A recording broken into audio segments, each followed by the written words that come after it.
නංගිල මල්ල හැමෝම ආදරේ පිළිගන්නවත් මගේ YouTube channel එකට මම ඩොක්ටර් සංජය. ඉතින් නංගිල මල්ලලා ඔයාලට මතක නම් මම මීට මාස කිහිපයකට කලින් අතරම දෙසැම්බර් මාසේ වගේ ඔය දිට්ටුවා සුඩි ගුණාටු ආපු කාලේ වීඩියෝ එකක් කරා. මෙන්න මේක තමයි මගේ චැලෙන්ජ් එක කියලා චැලෙන්ජ් එකක්. ඒක ඇත්තටම මම මට දාගන්න චැලෙන්ජ් එකක්. ඒකෝට ඒ වගේ ලොකු ප්‍රමාණයක් මාස එකමාරක් වගේ කාලයක් ඇතුළත ගොඩ දානවා කියන්නේ එසේ මෙසේ වැඩක් නෙමෙයි නංගි මල්ලි. මේක ටිකක් අමාරුයි. ඉතින් මම පටන් ගන්න කිව්වා මේ චැලෙන්ජ් එක ඇක්සෙප්ට් කරනවා අපි. ඉතින් ඔන්න චැලෙන්ජ් එක කම්ප්ලීට් කළා. ඊට අමතර දේකුත් කළා තමයි දැන් අපි ඇවිල්ලා ඉන්නේ. ඉතින් challenge accepted. දැන් මම කතා කරන්න යන්නේ කොහොමද මම මේ challenge එක වින් කරේ සහ ඇත්තටම මොකක්ද exam එකට උනේ කියන එක ගැන. ඉතින් පාඩේ නගි මල්ලි ඔයාලට මතකයි නම් මම අර දාපු challenge එකේ මම කියනවා මම අනිවාර්යෙන් මේ challenge එක complete කරනවා කිසිම subject එකක් repeat වෙන්නේ නැතුව. ඉතින් මම ඔයාලට වැඩි කතා නැතුව මගේ result එක කියන්නම්. ඉතින් මගේ result එක තමයි මට second upper class එකක් තියෙනවා. ඒකත් එක්ක මට පුළුවන් වෙනවා pharmacology කියන subject එක distinction එකක් ගන්න. ඉතින් මේක කරන්නේ මගේ මොරාල් එක පෙන්වන්නවත් එහෙම කිසිම දෙයකට නෙමෙයි. මම ගත්ත challenge එකක්. ඒ challenge එක complete කරා. ඉතින් මම කරා වගේම ඔයාලටත් මේක කරන්න පුළුවන්. වැදගත්ම දේ තමයි නංගි මල්ලි ඔයාලා මොකක් හරි වැඩක් කරනකොට ඔයාලට කිසිම කෙනෙක්ගේ කතාවලට සවන් දෙන්න යන්න එපා. ඒ කියන්නේ දැන් ඔයාලට ඕක කරන්න පුළුවන්ද? ඔබට ඕක කරන්න පුළුවන්ද? එහෙම කියනවනේ දැන් ඔයා වැඩේ කරලා පෙන්නන්න. ප්‍රතිචාර දක්වන්න යන්න එපා. ඔයා ප්‍රතිචාර දක්වන්න ඕනේ ඔයාගේ රිසල්ට් එක. වැඩේ කරගෙන යද්දී ආපු challenges මට මතක විදිහට මම සමහර ඒවා දැම්ම මතක ඇති ඔයාලට අර MCQ challenge එක එහෙම ලයිට් නැති වෙලා අතරමකදී ඊට පස්සේ කටට මැස්සෝ ගිහිල්ලා අර ඒ වගේ ඒත් මම මේ challenge එක දිගටම complete කරගෙන ගියා. ඒකට අර ඇක්චුවලි ඒක ලයිට් නෑ. තව මොන වගේ දේවල් වෙයිද දන්නේ නැහැ. හැබැයි අපි අකණ්ඩ challenge එක ඉස්සරහට කන්ටිනියු කරගෙන යනවා. challenges එනවා. predict කරන්න බෑ මොන වගේ දේවල් එයිද කියලා. සමහරවිට වහින්න පුළුවන්. ආය ලයිට් එන්නේ නැති වෙන්න පුළුවන්. මම ටැබ් එක charge එක දුන්නා අවුලන්නේ. ඔයාලට බලන්න සබ් වෙනවා. අවුලන කට රත් කරනවා. ඒ වගේ ගන්න බැරි challenges ගොඩක් ආවා. ඊට පස්සේ දිට්ටුවා සුඩි ගුණාටු ඇවිල්ලා මේ අර රට වහලා ගම් වතුර ගලලා කන්න නැති වෙලා ඒ වගේ ලොකු challenges ගොඩක් ආවා. ඒකට මම ඔයාලට කියන්නම් කිව්වලේ ඔයා goal එකකට ප්‍රායෝගිකව approach කරද්දී හැමතිස්සෙම ඔයාගේ goal එකට focus කරන්න.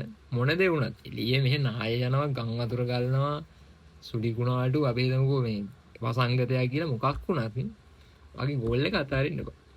මොකද ඔයාට අනිවාර්යෙන් ඔයා මොකක් හරි achieve කරනවා නම් goal එකක් ඔයාට එනවමයි challenges එන්නේ නැතුව දෙන්නේ නැහැ. හැබැයි ඔයා goal එක focus කරලා දිගටම හිටියොත් ඔයාට ඒ challenge එක win කරන්න පුළුවන්. ඉතින් ඊට අමතරව මට මේ exam එකේදී හම්බුන ලොකු challenge එකක් මම ඔයාලට කියනවා. ඒක තමයි distractions කියන එක.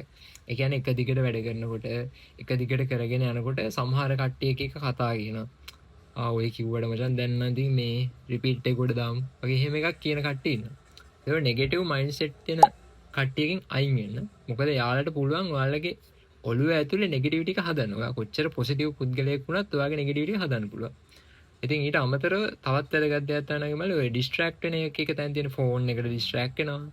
FB එකට ඩිස්ට්‍රැක්ට් වෙනවා. එක දේවල් වලට සමහරට ගේම් ගහනවා නම් ගේම් ගන්න. ඊට පස්සේ ගෑල් ළමයින්ගේ මොනවා හරි තියනවා නම් ඒවට ඩිස්ට්‍රැක්ට් වෙනවා. එතකොට අර ඒ ඩිස්ට්‍රැක්ෂන්ස් වලට ගියාම ඔයාලට ඔයාගේ ගෝල් එක අමතක වෙනවා. නින්දට ඩිස්ට්‍රැක්ට් වෙනවා. ඩිස්ට්‍රැක්ෂන්ස් එනවා. ඒක සාමාන්‍යයි එන්න පුළුවන්.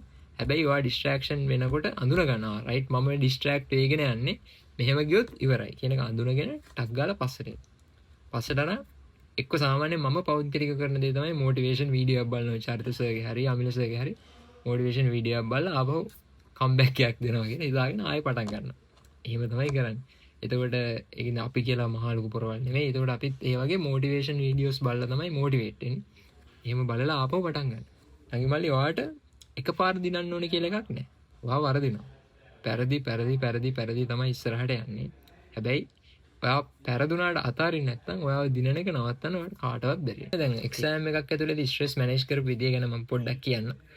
මේක ලොකු එක්සෑම් එකක්. මේක සාමාන්‍යයෙන් සති 3ක් 4ක් තිස්සේ එක්සෑම් එකක් තියෙනවා කියලා හිතන්න.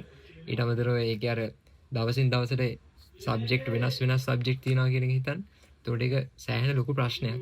ඒතකොට එතනදී අපි ස්ට්‍රෙස් මැනේජ් කරද්දී මම පෞද්ගලිකව කරපු දේ තමයි ඇත්තටම කලින් ප්ලෑන් එකක් හදාගන්න. ඔය ප්ලෑන් එකක් හදාගෙන ප්ලෑන් එකට වැඩ කරනවා කියන එක නම් කිව්වනේ එක්සෑම් එකකදී මාරම වැදගත්. ඒ කියන්නේ දැන් ඔයා හිතාගත්තොත් අපි හිතමු දැන් ඔයාලට දැන් මම ඔයාලට දාලා ඇති කලින් වීඩියෝස් වල බලන්න දැන් ෆොරෙන්සික් කියන්නේ මං කියලා දාලා දෙති මේ වීඩියෝ එකක් දාලා දෙති අපිර සබ්ජෙක්ට් එකක් දවස් 5න් ගොඩ දාගන්නේ කොහොමද වගේ එකක්. ඒතකොට අර ඒ වගේ ප්ලෑන් එකක් හදාගන්න. ඒතකොට මම දන්නවා මේ ප්ලෑන් එකේ ගියාම මම මේ දවස් 5කින් මේ සබ්ජෙක්ට් එක ගොඩ දානවා. එතකොට මට මොරාල් එකක් එනවා. ඒක ගොඩ දැම්මට පස්සේ හරි මම මේක කරා කියන එක. තේරුණාද? එතකොට අර ඒ වගේ පොඩි පොඩි දේවල්. ඔයාලා පොඩි පොඩි ගෝල්ස් හදාගන්න. ඒ පොඩි පොඩි ගෝල්ස් හදාගෙන අචීව් කරන්න. එතකොට අචීව් කරන්න ඔයාලට මොරාල් අප් වෙනවා.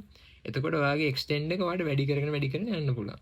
ඔයාගේ උපරිම සීමාවට ඔයාලට අභියෝග කරන්න හැකියාවක් තියෙනවා. ස්ට්‍රෙස් මැනේජ් කරන එකට මම දෙන ප්‍රධාන උපදේශය තමයි සාමාන්‍යයෙන් මම නම් නෙගටිව් හිතන්නෙම නැති කෙනෙක්. පොසිටිව් හිතන්න. ඒක කෙනෙක් කියන්න පුළුවන් එක ඔයා ඕවර් පොසිටිව් හිතන නෑ. ඕවර් පොසිටිව් කතන්දර නෙවෙයි මේ කියන්නේ. පොසිටිව් හිතන්න. කියන්නේ මොන දේ වුණත් අවුලක් නෑ. දැන් එක්ක ඒ වුණ දේ වෙලා ඉවරයිනේ කොහොමද? නිසා මේ හැමදේම වෙන්න හොඳට කියන එක හිතලා ඔයා හැමදේකම පොසිටිව් පැත්ත අරගෙන ඉස්සරහට යන්න. පොසිටිව් වීඩියෝස් බලන්න. මම මේ කියන්නේ ස්ට්‍රෙස් මැනේජ් කරන්න. සින්දු අහන්න කැමති නම් ඔය ස්ට්‍රෙස් එක රිලීස් කරන්න වගේ සින්දු අහන්න පුළුවන් ප්‍රශ්නයක් නැහැ. යාළුවොත් එක්ක සින්දු කියන්නත් පුළුවන් ඒත් ප්‍රශ්නයක් නැහැ. ඔයාලට ගිටාර් වගේ මොකක් හරි ඉන්ස්ට්‍රුමන්ට් එකක් ප්ලේ කරන්න පුළුවන් නම් ඒකෙනුත් ගොඩාක් වෙලාවට ඔය ස්ට්‍රෙස් එක අඩු වෙනවා. නටන්න පුළුවන් නම් ඒත් පුළුවන් ප්‍රශ්නයක් නැහැ. මම පෞද්ගලිකව සමහර වෙලාවට කරන දෙයක් තමයි ඔය මංගා පොඩි JBL එකක් තියෙනවා. ඉතින් මේකේ සින්දු දාගෙන කාමරේටලා ඉන්නවා නිකන්. ඒකට අර ඒ වගේ මොකක් හරි රිලැක්ස් වෙන්න දෙයක් හදාගන්න.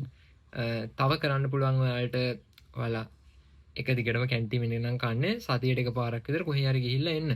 ඒකත් වැදගත්. ඒකට කොහොම හරි අර ඒ කියන්නේ ඔයාලට දරා ගන්න බැරි ස්ට්‍රෙස් එකක් ආවම දැන් මට ඒ වගේ ස්ට්‍රෙස් එකක් ආවා. එදා මම කරපු දේ තමයි මම තනියෙන් බයික් එකේ ගිහිල්ලා නුවර ගාව නිකන් චුට්ටක් හවස් වෙලා හිටියා. ඒතර අර කොහේ හරි ඒ කියන්නේ ඔයාගේ ඉන්න සිටුේෂන් එක වෙනස් වෙනකොට ඔයාගේ මයින්ඩ්සෙට් එක ටක් ගාලා වෙනස් වෙනවා. ඒතකොට ඔයා ස්ට්‍රෙස් එකේ ඉන්න එපා. ස්ට්‍රෙස් එකක් ආපු ගමන් ඒක රිලීස් කරන්න මොනවා හරි ක්‍රමයකට. ඒක රිලීස් කරපු ගමන් ආපහු ඔයාලට වැඩ ගන්න පුළුවන්.